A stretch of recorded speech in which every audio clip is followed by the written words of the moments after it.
Hello, it's Alex, the Bookubus. Today I'm going to be talking about Bleak Week. So, what is Bleak Week? Well, this is something that my husband and I came up with last year, and basically it is a week of watching nothing but bleak films. So, super fun. Personally, I don't want everything I consume to be entertaining necessarily. You know, it doesn't have to be fun, it doesn't have to provoke a positive experience or reaction.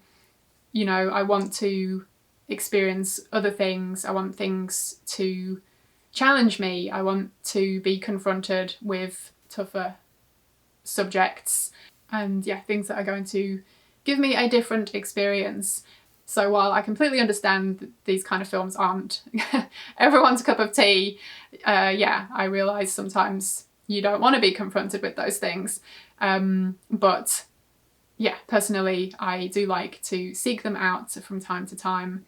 And yeah, this is an event that is focused on exactly that.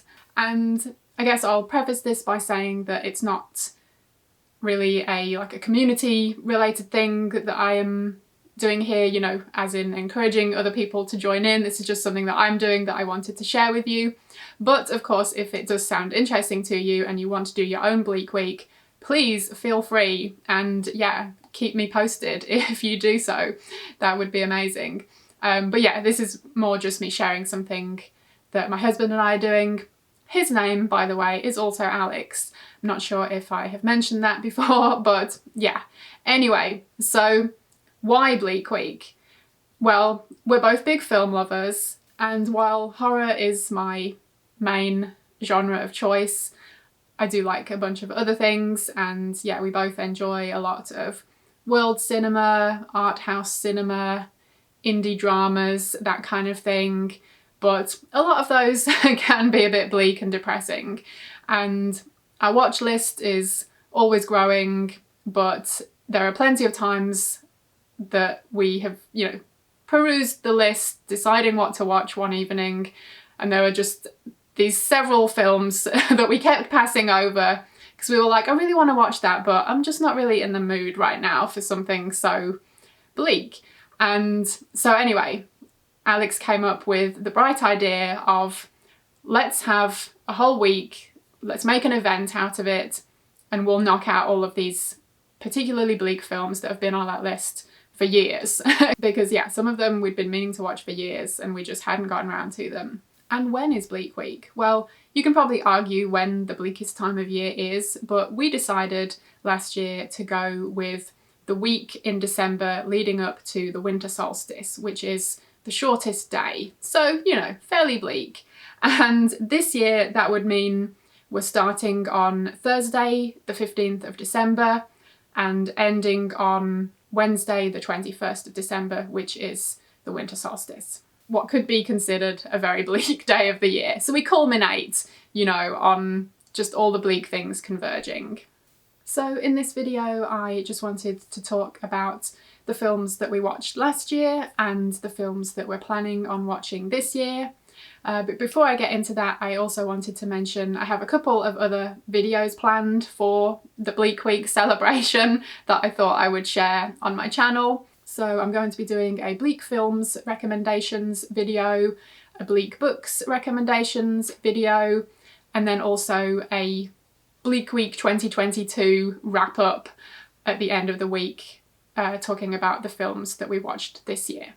So yeah, it's a Bleak Week of last year, 2021, the first annual Bleak Week. We watched 6 films, so I guess we decided to give ourselves one night off, whereas this year we're doing 7 because we're insane.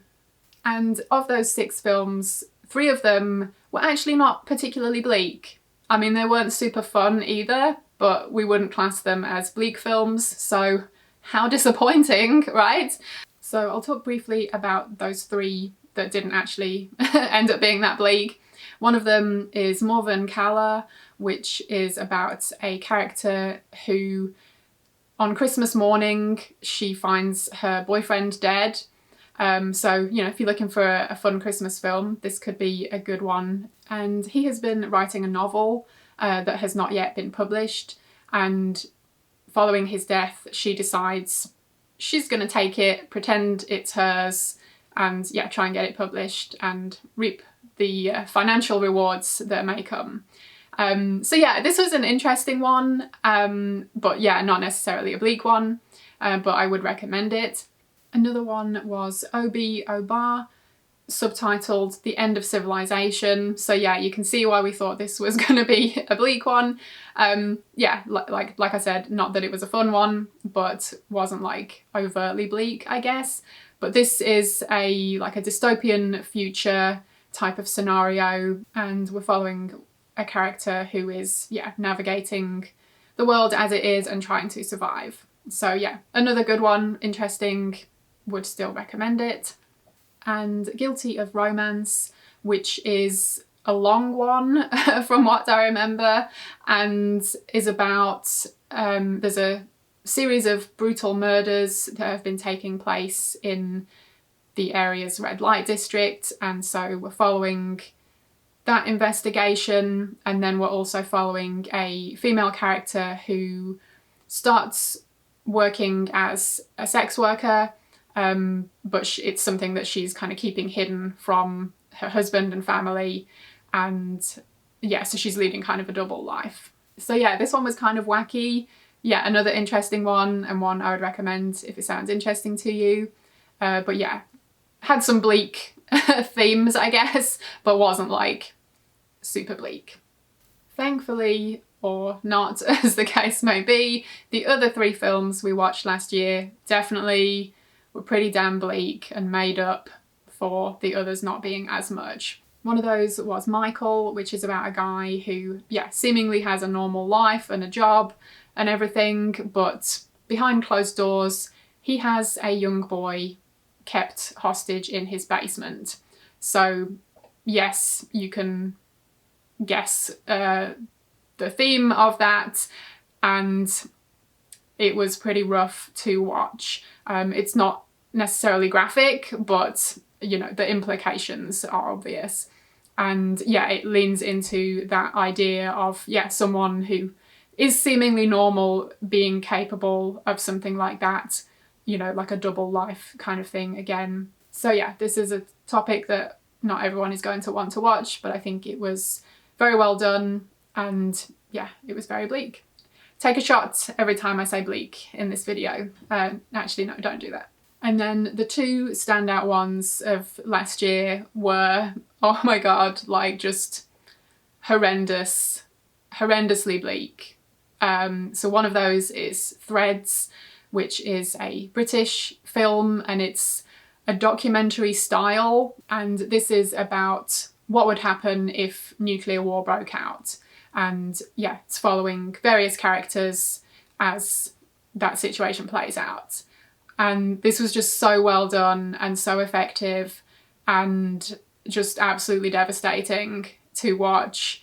And yeah, it was just one of those films that like every time you thought this was as bad as it was going to get, it got worse. So yeah, highly recommend it. It was an amazing film, but yeah, super bleak. And the last one was Lilia Forever, which is one that I knew was going to be a really tough watch, and that's why I'd put it off for so long. And I'm really glad I finally watched it, but it's one that destroyed me, like, and it's one has really stayed with me. I think about it a lot. But yeah, this is about a girl who doesn't have a great life, basically. She's living in poverty, and she ends up meeting this guy who she thinks is going to help her get a better life, but she ends up being sex trafficked, and yeah, it goes from there, really. Absolutely brutal, and yeah, tough to watch at times. But yeah, it also has another element to the story that is, yeah, quite poetic and haunting. Yeah, a really excellent film, very powerful film. And I believe it was based on true events. So yeah, just adds a whole nother level to the experience.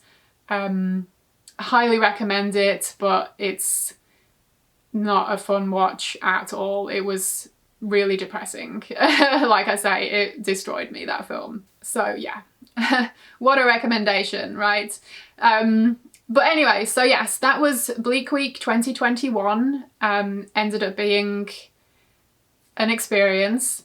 And yeah, we planned ahead for Bleak Week 2022. I'll run through the films that we're going to be watching. So in no particular order, Happy End, which is directed by Michael Haneke, who is one of our favourite directors. We both love his work. And this is, yeah, one of his films that we have not seen. We've both seen most of his films, but not this one. This is from 2017, and the synopsis is: a well-to-do French family living in Calais deal with a series of setbacks and crises while paying little attention to the grim conditions in the refugee camps within a few miles of their home.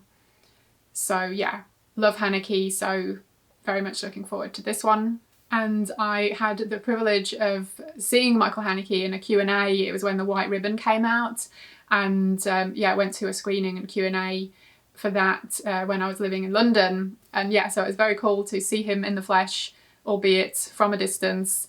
And yeah, I think the main thing that I took away from that was that he hates Hollywood and he hates happy endings. And I'm like, yeah, I can get on board with that. We're also going to be watching Kes, directed by Ken Loach, from 1969. A young English working class boy spends his free time caring for and training his pet falcon.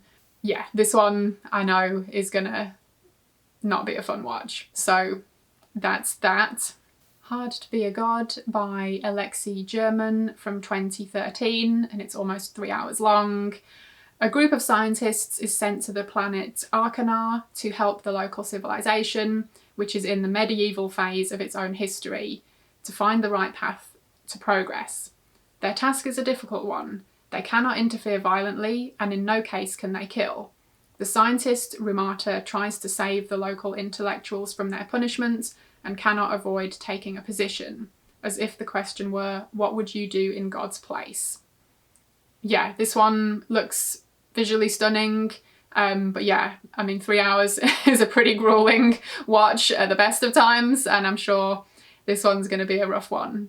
So the list we put together, the two of us, you know, whittling down some options, but that one was Alex's, you know, we definitely have to have that on this year's list pick. And mine is Speak No Evil from this year, 2022, directed by Christian Taftrup. This is supposed to be really disturbing, so of course it piqued my interest. A Danish family visits a Dutch family they met on holiday. What was supposed to be an idyllic weekend slowly starts unravelling as the Danes try to stay polite in the face of unpleasantness. Streetwise from 1984, directed by Martin Bell. This documentary about teenagers living on the streets in Seattle began as a magazine article. The film follows 9 teenagers who discuss how they live by panhandling, prostitution and petty theft. So yeah, we also have the follow-up to this, Tiny, which it goes back to speak with one of these teenagers.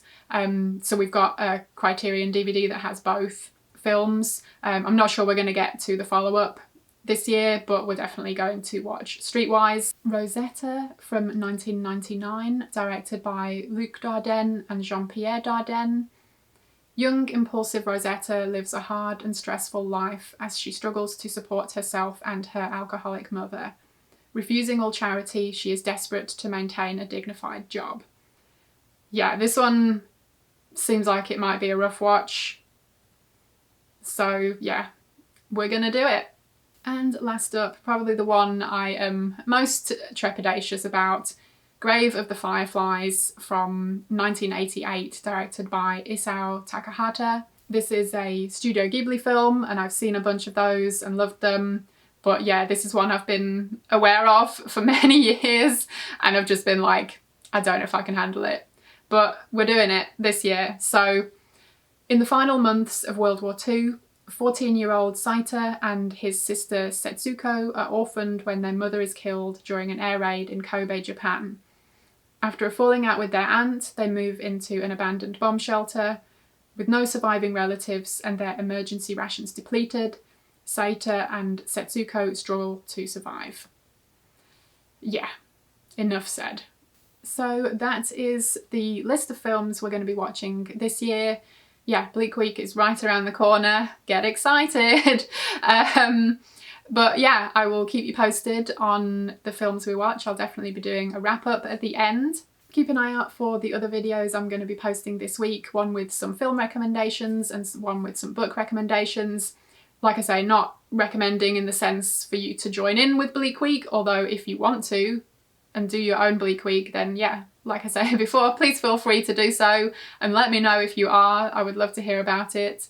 I just thought this would be something interesting to share. I don't think I even mentioned it when we did it last year, so I thought I would do so this time around. So that's it for this video. Thank you ever so much for watching. I hope you enjoyed it and hopefully I will see you again in my next video.